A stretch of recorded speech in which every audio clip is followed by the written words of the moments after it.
Good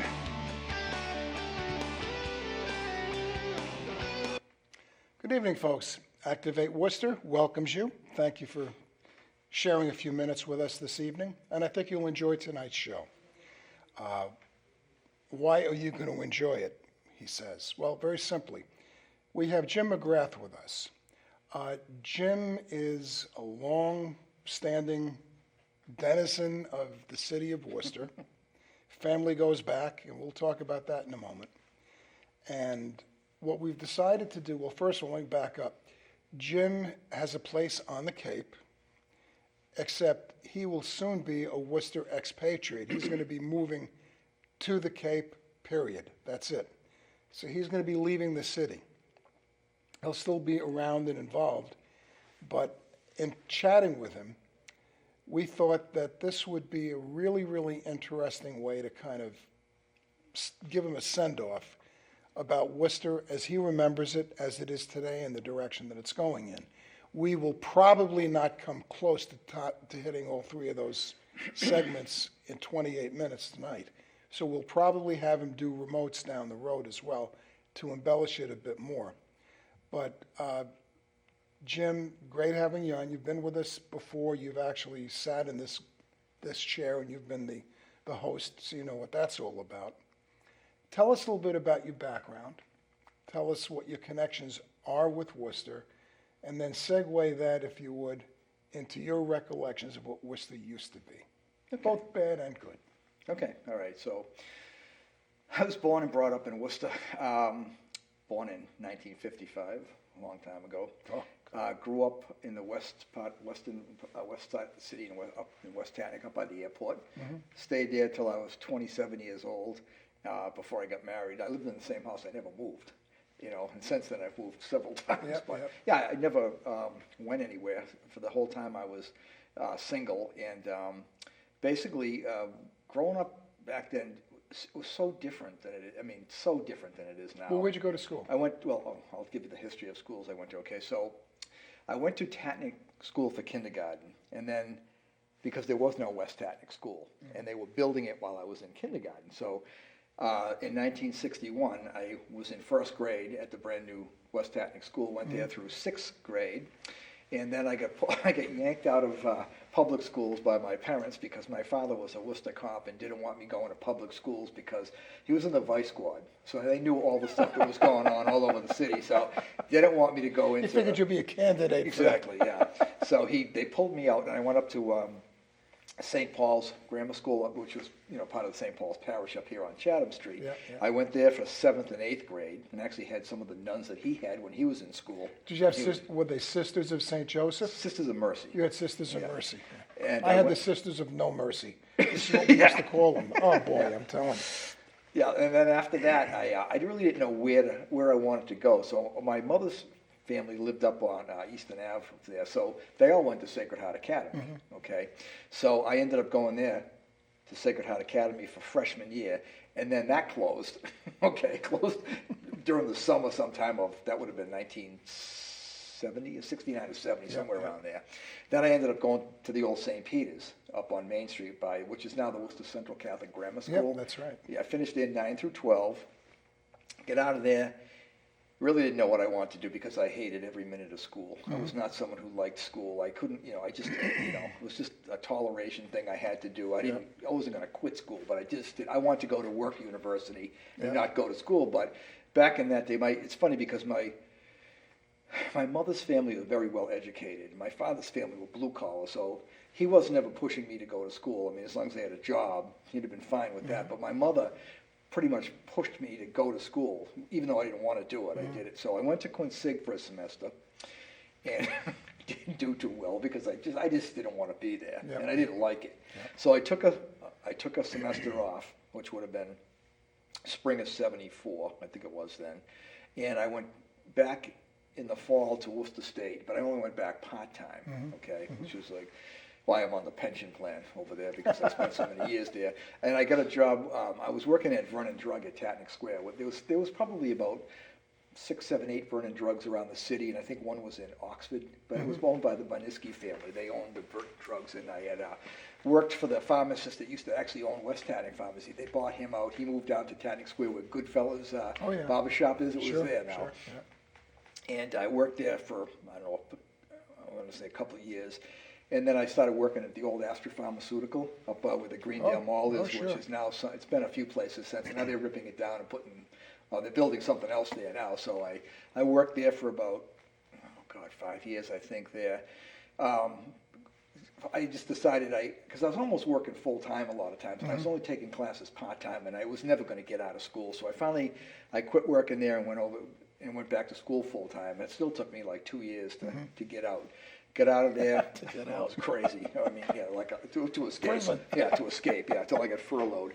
And after that, I started working at U Inc. Okay, which was up on the state hospital grounds, the part I worked in. I think they only had four different parts of it back then. They're all over the place now. They're huge. But we worked in, I think I forget the building was one of the buildings. You were facing the clock tower right on the left, and it's funny because my mother, when she was pregnant with me, that's the floor she worked on when she was a nurse after she got out of nursing school. So I guess I was back there for the second time, And then I worked there for a couple of years. I want to guess, and then I ended up going to work. Well, actually, by that time I had a part-time job too at Bancroft Human Services, which is what I'm doing now. It was a driver alcohol education program. I worked there for like 10 or 11 years part-time, and then ended up working at the Worcester Public Inebriate Program, the old PIP shelter on Main Street. I worked there for a few years. Then I went to the detox at City Hospital. Worked there for, I think, 8 years there. Left there, went to work for the city for 25 years, and here I am. And when you worked for the city, what did you do? I worked when I first started working, it was, the name of the office was the City Manager's Office of Employment and Training. That's what they called it back then. Then it became Workforce Central when the state decided to make career centers in certain parts of the state. Some were, like we had, Workforce Central was Worcester, Southbridge, and Milford. And other parts of the state had their own, different ones. But they combined career centers with, at least in our case, with the unemployment office. So it could be like a one-stop thing where you could come in there instead of having to go file your unemployment one place, go to get career services someplace else, and someplace else or something else. You could come and get everything right at the same place. One-stop shopping. Right. Just like you say. Yeah, so when I started, we were on 75 Grove Street, which is now a new WPI building. Yep. Moved from there up to the old girls' trade school, and that had been closed. So we were there for a little while. Then we moved to over Shacks, which is right next door. We were there. Then we moved from there to 44 Front, and then we moved from there over to 340 Main. It's like a floating crap game. Yeah, it was like, exactly. So we're there and that's where when I retired. 340 Main, that's where Palson's used to be, right? I want to say Palson's. I think Ron was down further, but don't quote me on that. It doesn't matter. I think everything at one time or another, especially government offices, has been in 340 Main Street at one time or another. That's right. That's right. My sister, when she worked for the city, was in 340 Main Street, I think, for a time there. But and then that's where I retired from in 2017. So Palson's was fairly close to the hardware store. That was Elwood Adams. Yeah, so that's down further down. Yeah, that's like another couple block blocks or two down. Yeah. And then I started before I retired. 3 years before that, a friend of mine who I actually worked at the detox with said to me, "Do you want a part-time job?" And I was just going to wait till I retired, and I said, "Sure." So I got a job working at Spectrum, doing driver alcohol education classes again. So I've been doing that. It'll be 8 years in July, but next Thursday is my last class because you're out of here. You're out of here, guy. So that's a little bit about schools, and stuff like and things like that. You have a wife and kids and all that sort of Yeah, business? I have a wife of 80 since 82. What is that? 40 That's years a long, now. 40 years, 40 man. years now. Yeah. And I have a 34-year-old daughter and a 32-year-old son.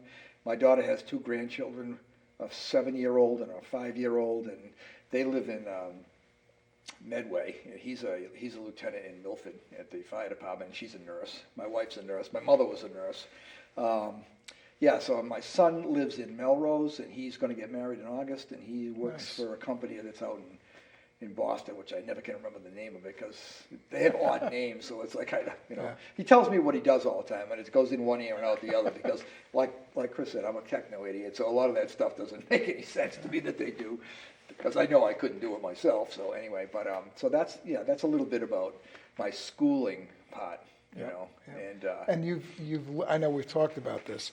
You lived in Worcester for Yeah. a good part of your life, and then you moved up to, was it Paxton? Yeah. When I was 48, we had bought a house. Bought a piece of property, I should say, up in Paxton, and built a house right in Paxton Center, which was really nice. It was hard to leave that because it's like when you buy a house and you move, it's your house, but you can leave it. That house, it was very difficult to leave. We designed every square inch of it. We made it look like a late 19th century farmhouse. Nice. And and it had everything in it. It was a beautiful house. I really loved it. So selling that was tough, and I planned on staying either in Paxton or Holden. I didn't plan on coming back into the city, but this is how I ended up coming back into the city. I used to go over at lunchtime when we were on 44th Front Street. I shouldn't say this, but just for the entertainment that used to go on in the Common back then, because it was just like a clown show some days, just sitting over there. So I used to go sit over there. Some other people from work used to, they were in different parts watching what was going on. And so, okay, so this would have been, I'm trying to think of what year, 2016? No, it would have been the spring of 2017. It was right before I retired, I It's think. about 5 years ago, roughly. Yeah, roughly about that. And I was sitting over there one day in the spring. It just started getting warm enough to go back out and sit over there. So I went out and I sat over there, and I'm just sitting over there. And all of a sudden I said to myself, I noticed it was really quiet. I'm thinking, this is really weird because it's never like this. There wasn't too many people around, and they looked more like professional people that were working and stuff.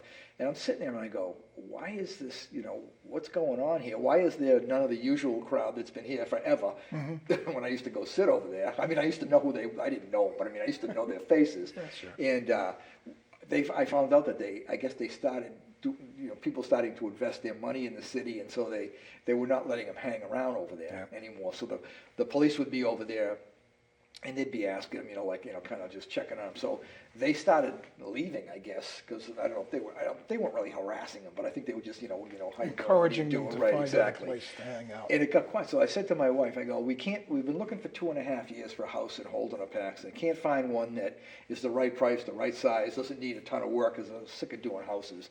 And I said, why don't we look in the city again? It seems like things are starting to turn around a little bit. Now, where does she work at that time? She was teaching right over here. She was teaching at Quinsigo over here at the nursing program. She was teaching. Oh, right wow. over here on Franklin Street. Right on Franklin. She's yeah. still working there for another 3 weeks, maybe. She's getting done the first week of July, whatever the heck that is. Like, what's that? 6 weeks? I don't know. Yeah, 5, 6 weeks. 6 weeks is about right. Yeah, and then she's done. So she's taught over there for a long time. She grew up in the Columbus Park area. That's where she came from. It's funny, I always I want to say this, when I was a kid growing up in the city, whenever somebody would say to me, where'd you grow up? And I'd say, West Hatnick.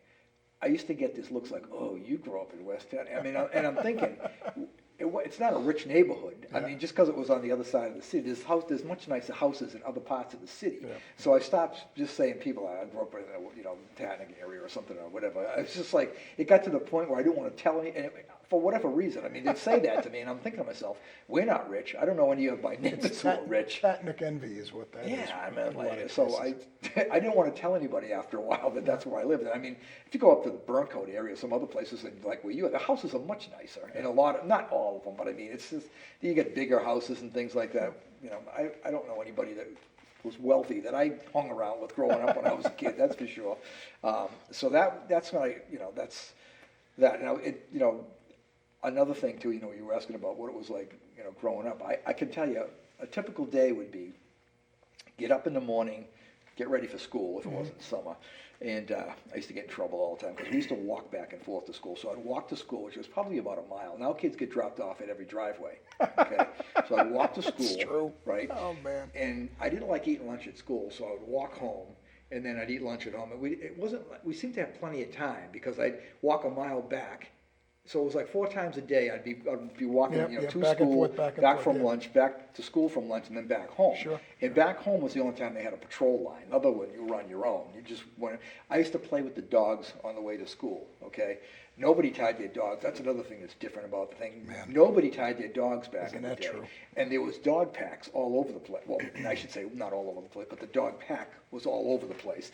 And so I'd be, I love dogs. So I'd spend my time, I was late for school all the time because I'd stop and play with all the dogs. Somebody's got to do it. Yeah, exactly. And then I'd go to school and get in trouble for being late, and then go back, but anyway, but it was different. I mean, kids, they don't know what it's like, to walk to school. It's just amazing that they don't do that. My parents, and when I got home, I would change my clothes if I had to, and I'd go out and play. I'm in like grammar school. My parents didn't know where I was, and it wasn't because they didn't care about me, but nobody's parents knew where they were. Yeah. It's like now, what was the term? Helicopter parents? Helicopter they call them? parents, yeah. I mean, I would never have done that with my own kids the way the world is, but I mean, we used to, number one, we knew everybody in the neighborhood, the families, even if they had no kids. We knew all the kids in the neighborhood. Absolutely. We could go in people's houses because, if they had, kids, single people obviously don't let you in their house, but I mean, your friends, you could go in their house. You could play in people's yards even if they didn't have kids. They didn't care. Now you walk in somebody's yard, it's Calling like the they cops. scream at you. Back then, everybody knew everybody. The parents all knew each other. Yeah. It's so different. I don't even,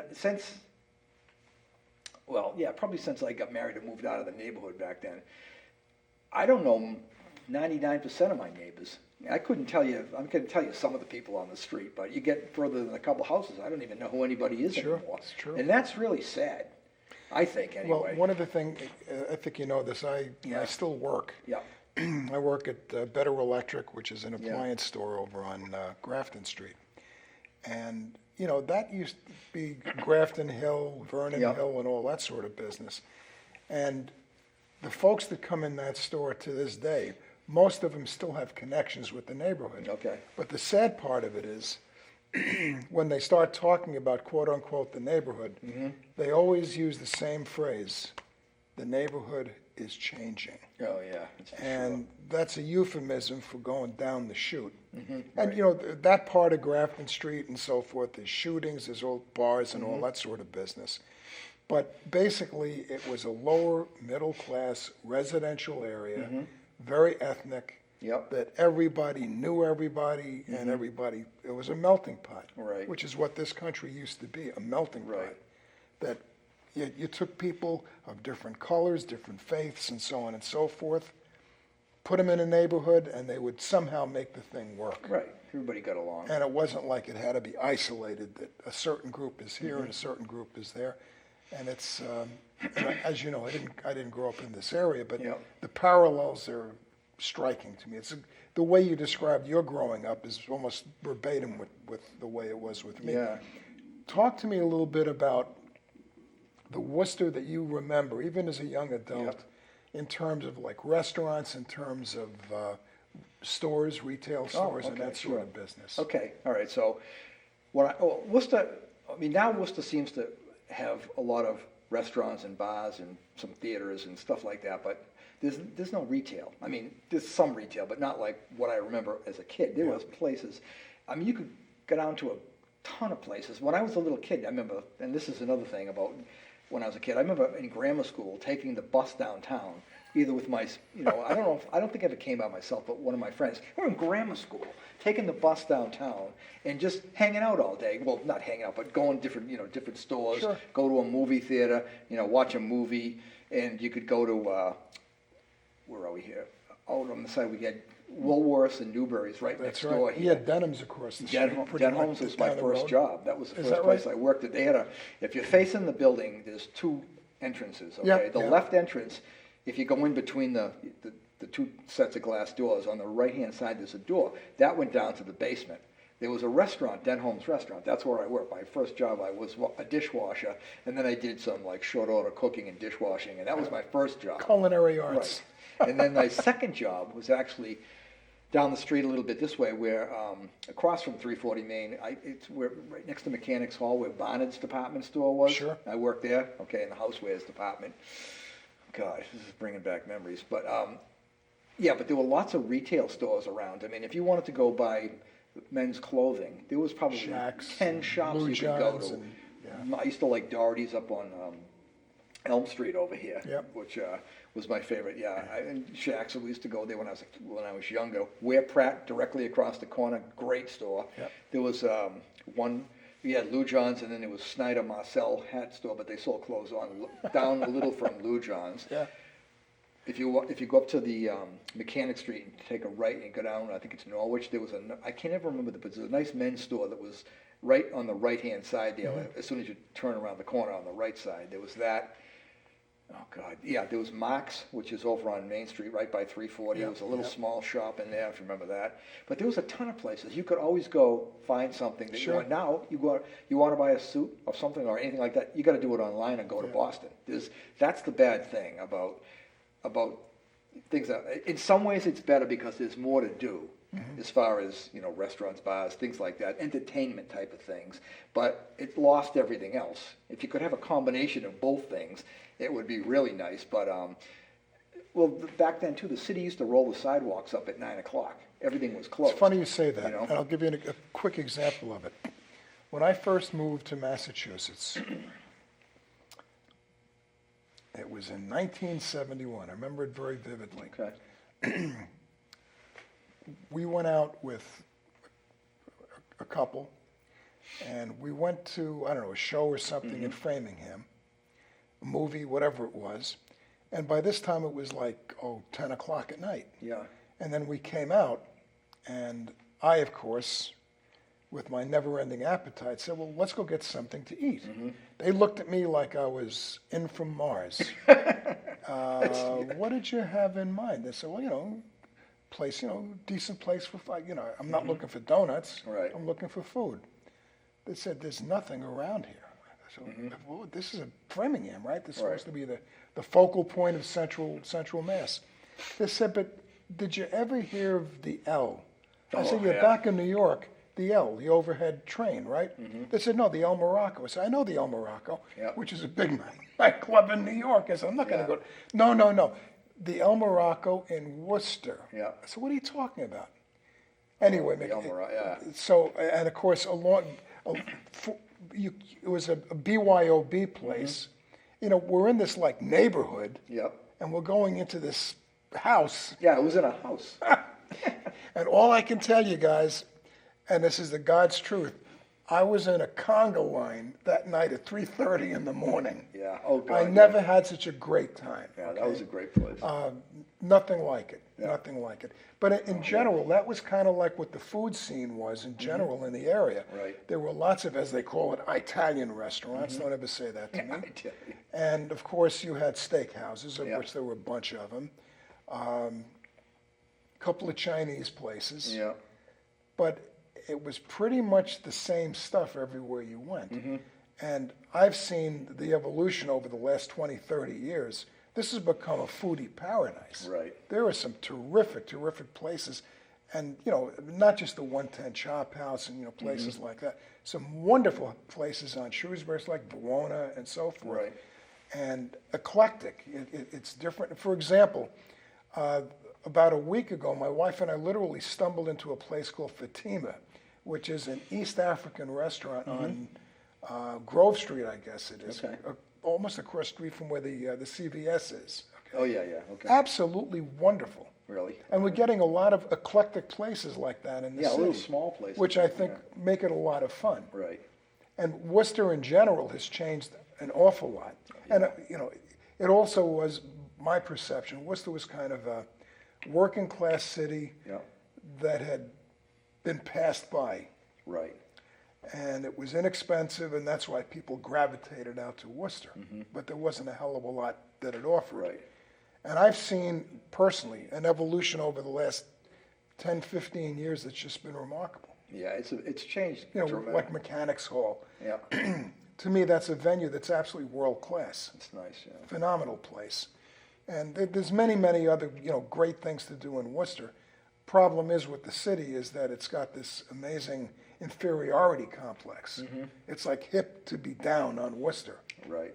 It's And true. it's a mistake because Right. there's an awful lot here. I can be a little more objective about it than a lot of other folks. Yeah. but that's my experience. Right. We're asking your experience. How do you see it? Well, no, as you're it's right. evolved to where it is now. You're right about the inferiority complex, and I think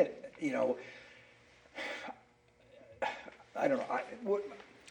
I guess thinking back of all the things that are different, I think what Worcester did wrong, in my opinion, is over the years, instead of like some cities you go to in countries where they preserve the architecture, they don't rip it down and put a parking lot up. There's tons of things that they did, I think, around that they shouldn't have done, that they, with better planning, shouldn't have done the way they did it. Notre Dame. Notre Dame, okay. Why would you put a courthouse in an AT&T building on Main Street where it's a retail district? You know what I mean? It's like I'm not into urban planning. I mean, I was an urban studies major, but that wasn't my focus. I wouldn't know enough not to do that. You know what I mean? And things like that. And yeah, the Notre Dame Church is another one. How about Worcester Medical Center? Yeah, You know, that was yeah. going to be the salvation for the Right. city. Oh, yeah. Like people on their way to, before and after getting chemo, Yeah. they're going to go out for dinner. Right, yeah. Come on. Right. Yeah, And that's prime real estate where it they is. built that. Those should have been out like where the WPI things are over on, up on by Grove Street. Put them up in the places. That's perfect because that's, they're still centralized, but they're not taking retail space away. You know what I mean? People can still get there on and off the expressway easy, and if they have to go there. But I mean, in Worcester Center, that to me, when they built that, I want to say it was like 69 or 70. I forget when they started working on it. That killed downtown. Without a doubt. I mean, not only did it separate the two parts of the city, the east and the west, well, whatever you want, I guess it would, east and the central part, more or less, but everything started gradually dying down. Main Street died, Yeah. all kinds of things, things started closing up, it just couldn't support, and then that went out of business. And then, I want to say in the early 90s, I lose track of time, but Then they did they redid it. the Worcester Common Fashion Outlets. Thank you. Oh, yes. yeah. And they said they were going to compete with Kittery. Whenever I heard that, I'm go, that's not going to happen. Well, the thing that killed it, a lot of people think, is that Worcester has the quote-unquote Spags mentality. Right, It's exactly. a discount-oriented. And what Right. they put in the Worcester Common Fashion Outlets Yep. were discounted outlets of big-name items. Mm-hmm. And in those days, you didn't want to buy a suit that was $500 discounted to $300. You Right. wanted to buy a suit for $100 and a quarter. Right. That was quality, not junk. Right. And that's one of the reasons that it had Yeah. less than wonderful success. Speaking of having less than wonderful success, is watching the clock on the wall, which I chose not to do because I'm just enjoying the conversation. Yeah, I know, we could go on for And we will. 3 more hours. This man, the next time we speak, will be a full-time resident of East. Belt. And we're going to do this. We're going to continue the conversation through the magic of video. So please watch next week. And Jim will continue his perspective on Worcester, where it was, where it's sort of now, but more importantly, where it's heading. So that's where we're at. I hope you enjoyed this little reminiscence that we have here. It's fun to me, and I know it's been fun to Jim. Yeah, it is. Thanks, Ron. Jim, thank you very much Thank for you, Ron. coming. Appreciate And you next having time, take off the jacket and be, wear Cape Cod casual when we speak. The tank top? Even better. Love it. Thanks for watching, folks. See you next week. Thanks, Ron.